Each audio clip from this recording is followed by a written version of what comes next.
everyone, welcome to the Frankenstein Revision Masterclass podcast.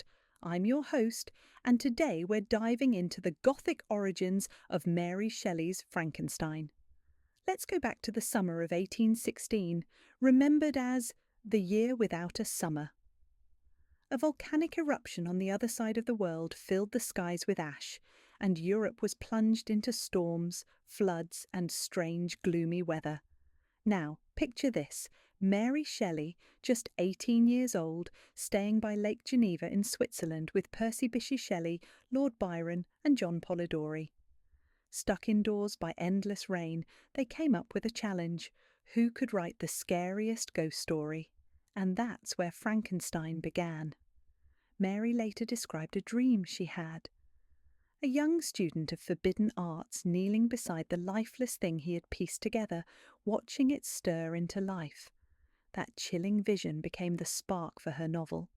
From the very beginning, Frankenstein was rooted in the Gothic tradition. Thunderstorms, isolation, and moments of terror. These Gothic elements shape the whole atmosphere of the story. But here's the twist. It's not just Gothic. It's also deeply romantic.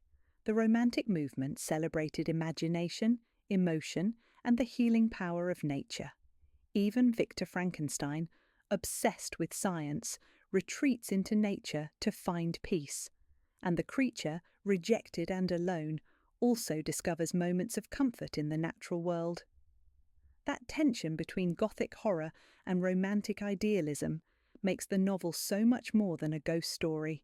It becomes a reflection on ambition, obsession, and the human need for connection. So how can you use this in an exam? If you're asked about genre or atmosphere, connect the novel back to its Gothic origins. A ghost story contest on a stormy night in Geneva. If the question is about themes, show how Shelley contrasts romantic nature with Enlightenment science to critique unchecked ambition. That's how you secure those AO2 and AO3 marks. And that's it for episode 1, The Gothic Beginning. In the next episode, we'll explore Mary Shelley's radical parents, William Godwin and Mary Wollstonecraft, and how their political and feminist ideas influenced Frankenstein. Thanks for listening, and see you next time.